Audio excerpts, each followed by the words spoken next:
Welcome sa DRS 2.0. Fresh at nagbabagang happenings bang hanap mo? Mga padabarkads man yan o mga trending topics? Pwes, sagutin natin yan.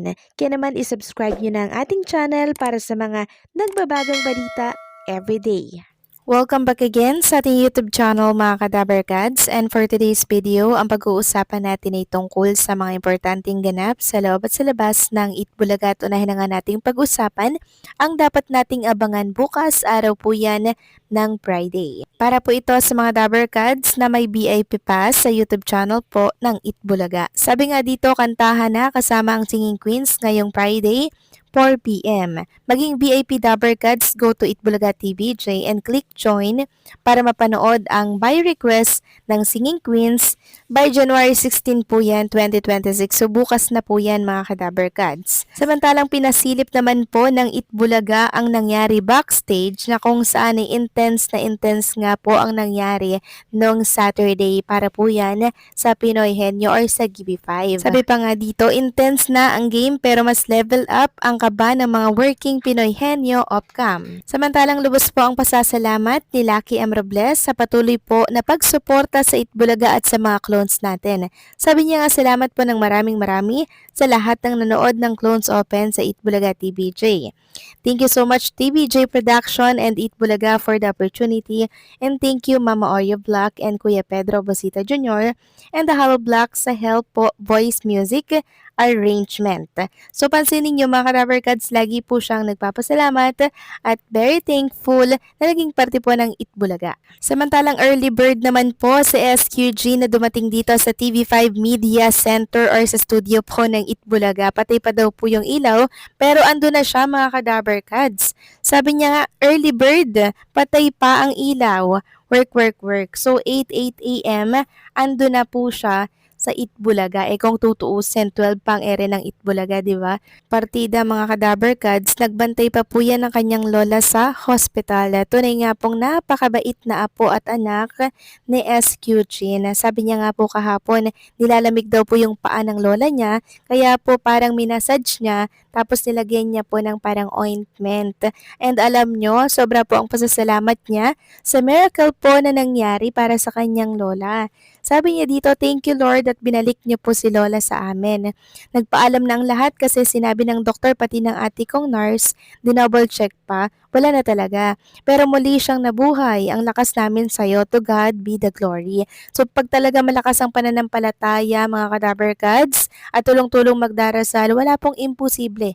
Meron po talagang himala. Yung akala mo wala ng pag-asa pero pag Diyos po ang kumilos, talagang grabe mga kadabarkads. Talagang maa-amaze ka na lamang po. Kaya praise God, amen, kay buti talaga ng Panginoong Diyos. Samantalang next topic naman tayo, pag-usapan natin ang kaganapan naman dito kay Jerome Ibardome. So kagabi nga po mga kadabarkads, sino pong nanood ng Super Elvis Night, taas yung kamay. Sobrang successful nito mga kadabarkads. Sobrang daming taong nagpunta, punong-puno po ang venue ng RJ Bistro at yung iba doon umuwi pa po ng Pilipinas para lang makapanood ng Super Elvis Night or para makita si Jerome Ibardome mga kadabarkads. Talagang pang finale na po yung naging song, yung naging atake ni Jerome Ibardome doon. And alam nyo, sobrang daming sumasayo, nagpapalakpakan dahil sa kanta nitong si Jerome Ibardome. And syempre, sinabi niya din po doon mga kadabarkads na yung isa sa mga song niya ay kinanta niya na po dito sa Itbulaga. So proud na proud niya pong binanggit ang programa po na Itbulaga, isang patunay na wala naman po talagang problema sa pagitan po nila. Kaso nyo nga wala pong nakaalala ng title nung kinanta niya po yon sa Itbulaga. And syempre, nagkaroon din po sila ng duet ni Mr. RJ na isa din po sa pinakaabangan ng mga dabarkads natin online and syempre ng mismong viewers. Samantalang may video greetings din po si Jerome Ibardome sa mga admins po ng iba't ibang chapter ng Jeromantics. And also, may post din po si Ma'am Christina Ignacio. Sabi niya, simple reminder shout out to Jeromantics Global Admins. Sa susunod po ang bawat chapters naman, impromptu lang. Sa video na to mga kadabarkads, shoutout po ni Jerome Ibardome itong mga admins po ng mga chapter and also pinasalamatan sa pagsuporta po dito kay Jerome Ibardome. And reminders lamang po by February 14, 2026, tanghalang Pasigueño, Pasig City. May concert po sila Jerome, Baron, and syempre si Franz kasama si Jozara and Nas Poblete. Suportahan din natin ito mga Cadaver Cards. Love as no era, sabi nga po ni Ma'am Cristina Ignacio.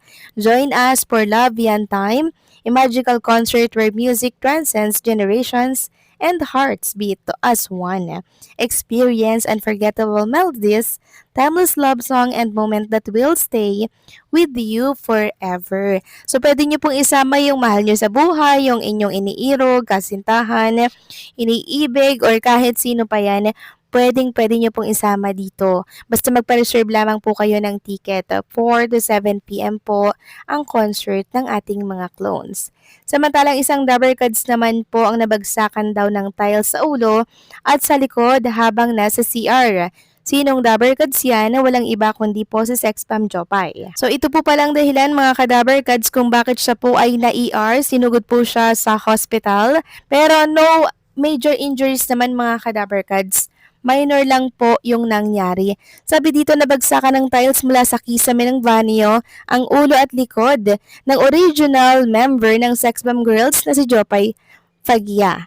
Ito ang dahilan kung bakit isinugod sa ospital ang actress dancer recently at ang findings ng mga doktor nagkaroon siya ng concussion. Ayon sa isang health website, ang concussion ay isang mild traumatic brain injury that affects brain function. Usually, it is caused by an impact to the head or body that is associated with a change in brain function. Sa kanyang Facebook page, nagpost si Jopay ng litrato ng patient identification band na kuha sa loob ng hospital kung saan siya na-confine.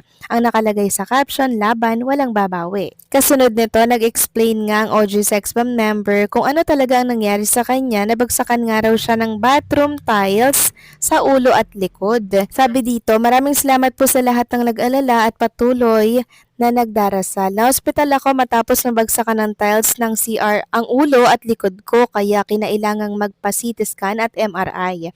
Hindi pa tapos ang check-up at hinihintay pa ang results. Kaya pinayuhan ako ng doktor na magpahinga muna. Pagpapahayag ni Jopay, aniya sa kabila ng nangyaring aksidente, masaya at na-touch daw siya nang mapanood ang video ng isang fan ng Sexbomb Girls na super happy at ilang ulit pang nag-split nang makabili ng ticket sa kanilang Get Get Out concert.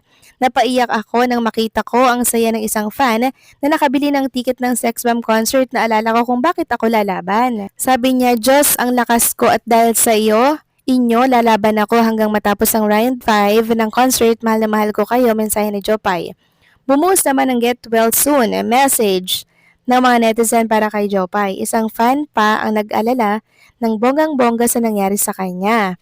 Huwag niyo pong pabayaan health niyo sa ganitong edad po talaga, sadyang kusa pong humihingi ng break, pahinga ang katawan. Sana gabayan kayong lahat ni Lord ng maayos, malakas, pangatawan para patuloy po kayong makapagpasaya ng mga fans niyo po. Grabe kayo sa 3 days straight, ang tindi nun, komento ng Sexbomb fan. Samantalang nagbigay naman ng update ang asawa ni Jopay na si Joshua Zamora sa kondisyon ng dancer. Soon makakabalik na yang si Ate Jopay niyo. We all know how God is faithful, just a little more rest.